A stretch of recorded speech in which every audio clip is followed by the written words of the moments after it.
mga lods, naglatag na tayo. Share ko lang yung yung setup ko. Ito yung pinakadulo ng tansi. Lagyan mo ng eye, lagyan mo ng rubber. Tapos yung rubber, isabit mo dun sa railings. Tali mo. Tapos lagyan mo rin ng tali ito. Tali. Pero yung tali, naka-slack lang. Naka-slack lang dapat. Yan. Naka-slack lang yan. Slack lang. Tapos yung rubber, yan yung mag-hold hanggang walang huli. Kapag may huli na yan, titisa na yung yung lubid. Yan. Dapat matibay yung lubid. Yan, ganyan. Yan. Tapos may bagting din ito. Ito, kapag tumisa yung lubid, itong bagting na to, mahuhulog yan. Masok. Ito. Siyempre, maririnig yan. Maririnig.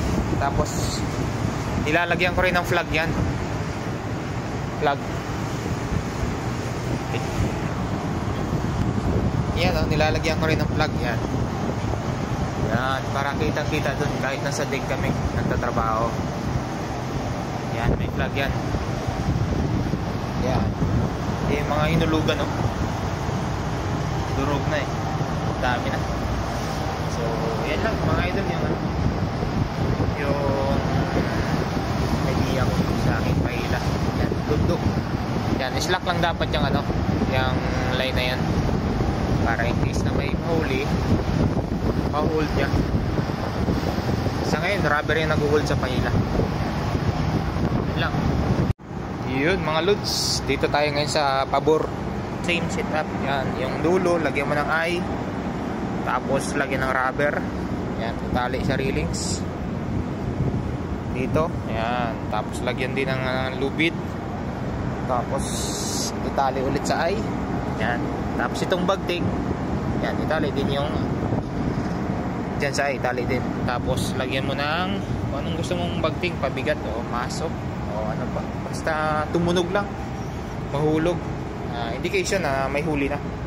Tapos lagyan mo ng flag. Yan, sa akin nilalagyan ko ng flag para in case na nasa kubyerta kami. Yan, alam mo, kung yan steady lang yan eh. Pero kung iba ng yan, iba ng bagayway, siyempre mahalata mo naman yan pag nasa kubyerta ka na eh. So yan, yan lang mga lods yan sa pabor yung hulog yan, dami na rin.